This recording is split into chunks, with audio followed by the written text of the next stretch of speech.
there are going to be times, it doesn't matter what the technology is, or, or just changes in your rule set that are going to allow an attack to get to your operating system. Having an EDR tool is the right thing to do. Having your CASB, SWG, your SASE tools in place to help you with where it's helping you, those should be maintained. I guess what I'm proposing is that a lot of that activity is going through that browser. And I think some of the research that we've seen is that 80% of people's time is in the browser today. They're spending their time in a browser, going from one application to another application, from this SaaS app to that SaaS app. And we're in a browser right now recording this session. It's Yes, we are. amazing what browsers can do today. And as a result, if you can prevent, like, for example, if you can prevent an activity from occurring at the place where people are working, then you're better off doing that. It's better off preventing in the browser where people are working than waiting for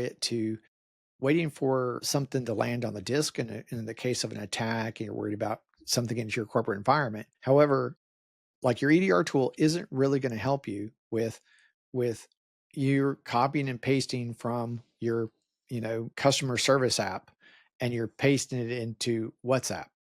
Your EDR tool is never going to help you with that, right?